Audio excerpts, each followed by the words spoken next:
अस्पताल पे गंभीर आरोप लगे हैं कि कैजुअल्टी है, तो निश्चित रूप से जब अस्पताल पे लगते हैं तो ट्रीटमेंट करने वाले डॉक्टर पे भी वो आरोप आ जाते हैं। तो ये सबसे पहले जो पेशेंट कब आया था आपके पास में और किस कंडीशन में आया था?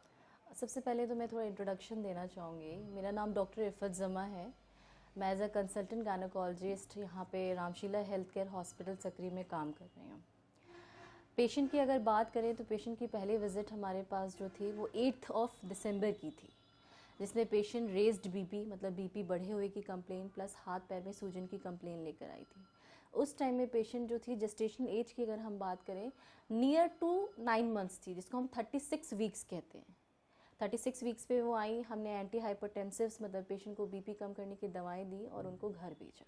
उनको डेंजर साइन एंड सिम्टम्स सारे एक्सप्लेन करें। नेक्स्ट विजिट जो थी वो पेशेंट की 15 ऑफ दिसंबर की थी, जिस दिन उनको बहुत ज़्यादा हेडेक, ब्लरिंग ऑफ विजन मतलब आंखों के सामने अंधेरा छाना, पेट में दर्द होना, पूरा फेस की स्वेलिंग होना, हाथों पैरों की स्वेलिंग होना, वो थी।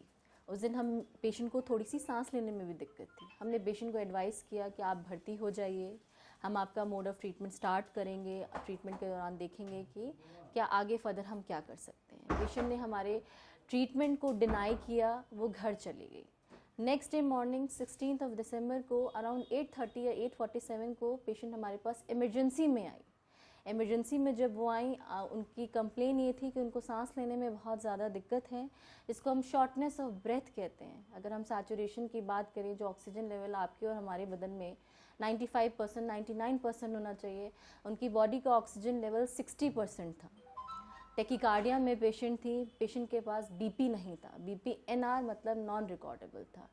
उस टाइम में पेशेंट को इमीडिएट इंटूबेशन जिसको कहते हैं कि एक वेंटिलेटर, ऑक्सीजन लगाने के बाद भी उनका ऑक्सीजन लेवल अप नहीं हो रहा था, उनको सांस लेने में बहुत तकलीफ हो रही थी, तो एक लास्ट रिजॉर्ट जो बच जाता है वो पेशेंट को वेंटिलेटर पर डालना है। हमने पेशेंट के मदर से डिस्कशन किया, पेशेंट के हस्बैंड से डिस्कशन किया, मोड ऑफ ट्रीटमेंट डिस्कस किया उनसे। उन्होंने हम पे उस टाइम में ट्रस्ट दिखाया। उन्होंने हमें कहा कि नहीं मैडम, आप जो करेंगी वो ठीक करेंगी।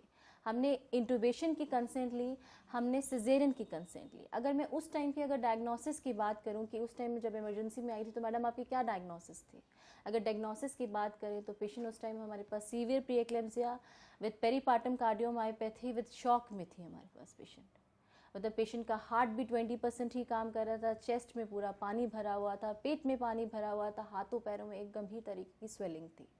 पेशेंट को बचाने का सिर्फ एक ही रिजॉर्ट था कि हम बच्चे को निकालें, कि माँ के हार्ट से वो स्ट्रेस कम हो, माँ की बॉडी से वो स्ट्रेस कम हो। डिलीवरी कराने का मोड हमने पेशेंट पार्टी से डिस्कस किया, पेशेंट पार्टी ने एग्री किया। हमने सिजेरियन किया पेशेंट को, सारे रिस्क फैक्टर्स बता के। इवन अगर आप मेरी एक छोटी सी काउंसलिंग की वीडियो चलाएंगे अपने चैनल पे या दिखाएंगे या सुनेंगे उसको, तो मैंने पेशेंट के लिए कहा है कि 0.001% चांस है कि हम पेशेंट को बता सकते हैं। अगर बीइंग अ गायनेकोलॉजिस्ट मुझे यही लगता है कि अगर मेरे पास वो चांस भी है तो मैं लूँगी, क्योंकि पेशेंट का life is very important. After 2 days patient ventilator पे ही थी, पेशेंट का बीपी आना शुरू हो गया था, पर पेशेंट पार्टी ने डिसाइड किया कि वो मेदांता मूव करेंगे पटना फॉर हायर सेंटर। हमने बिल्कुल पेशेंट को हायर सेंटर मूव कराने में हेल्प की। हमारी तरफ से एम्बुलेंस या डॉक्टर्स की टीम गई, वहाँ पेशेंट को शिफ्ट कराया गया। पेशेंट को वहाँ से भी लामा करा दिया गया 2 दिन के बाद, जिसको कहते हैं लीव अगेंस्ट मेडिकल एडवाइस। जब पेशेंट वहाँ से लामा मतलब जब पेशेंट पार्टी ने खुद ही इलाज के लिए मना कर दिया वहाँ पर, तो पेशेंट का बीपी भी था, पल्स भी थी, सैचुरेशन 100% था। वो रास्ते में ट्रैवल के दौरान उसकी मृत्यु हो गई। अच्छा, ये जो कंडीशन है अमूमन कितने पेशेंटों में आता है? इस तरह के कितने पेशेंट को आपने देखा है अभी तक? देखिए, being on a higher centre, जैसे रामशीला एक हायर सेंटर में कंसिडर हो रहा है, तो 80% मरीज़ हम क्रिटिकल पेशेंट्स ही देख रहे हैं, जिसमें बीपी की प्रॉब्लम हो या हार्ट की प्रॉब्लम, स्पेशली इन प्रेगनेंसी। हम इसी तरह के पेशेंट्स को 80% पेशेंट्स को हम लोग नॉर्मल जनता से अलग देख रहे हैं। और अगर प्रेगनेंसी में इस रिस्क फैक्टर्स की बात की जाए तो 10 to 15% हर प्रेग्नेंट वुमन को रिस्क है कि उनका प्रेगनेंसी में बीपी बढ़े, उनका हार्ट फेलियर हो जाए, अगर वो प्रॉपर ट्रीटमेंट या प्रॉपर इलाज ना करें। तो इसमें कैजुअलिटी की जो पेशेंट है, इस तरह के पहले भी आए हैं कभी या ये पहला बिल्कुल, चांस है? इस तरह के पेशेंट आए हैं, पेशेंट पार्टी ने हम पे ट्रस्ट किया है और उसमें हम पेशेंट को सेव भी कर पाए। बट इसमें मरीजों के बचने के जो चांस होते हैं दैट इज़ ओनली 0.1%। जो पेशेंट पार्टी को ऑलरेडी एक्सप्लेन था, जो उस पेशेंट पार्टी को हमने ये भी बता दिया था उस टाइम जब हम कंसेंट ले रहे थे कि आप बताइए कि हम क्या करें, उस टाइम को हम हायर सेंटर पे मूव करने की हमने उनको बिल्कुल अनुमति भी दे दी थी, but they were like very कि हमको यही सारी चीज़ें करानी है। अच्छा, फर्स्ट डे जब ट्रीटमेंट कराने के लिए पहुंचे थे तो उस समय भी कुछ सिम्टम था कि हार्ट का ट्रबल, बीपी का कुछ था? देखिए, स्टार्टिंग में जो फर्स्ट विजिट उसकी 8 दिसंबर की थी, उस दिन उसका बीपी रेज था बहुत ज़्यादा, बट शी वॉज 36 वीक्स। अगर 9 महीने की बात करें तो 9 महीना हम तब कंसिडर करते हैं जब 37 वीक्स से 40 वीक्स में एक फ़ीमेल आ जाती है। जो 1 वीक पहले मेरे पास आई तो वो 36 वीक्स थी, उस टाइम में उनका बीपी बढ़ा हुआ था। समहाउ हमने बीपी की कम करने की दवा दी और बीपी कंट्रोल हुआ और वो घर गई।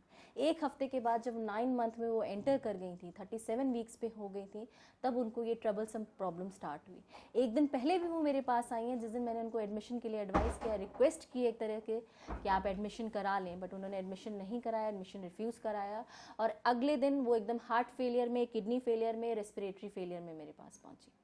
यदि मेडिकली भाषा में पूछें तो किस तरह से कैजुअलिटी के जो चांसेस है डिलीवरी पेशेंट का, तो कितने परसेंटेज रहते हैं इस तरह के? मैंने आपको बताया ना कि अगर इस तरह का क्रिटिकल पेशेंट जो बीपी एनआर करके नॉर्मली भी आए, बता दीजिए और ये भी बता दीजिए, दोनों ही में। देखिए नॉर्मली अगर किसी डॉक्टर के आप टच में हैं और अगर आपका ट्रीटमेंट सही चल रहा है तो 100% पेशेंट को सेव किया जा सकता है। पर अगर पेशेंट पार्टी ही डॉक्टर की एडवाइस को रिफ्यूज़ करे या डॉक्टर्स के ट्रीटमेंट को डिनाई करे तो मैं कहती हूँ कि 100% मोर्टालिटी है, जो इस केस में हुआ।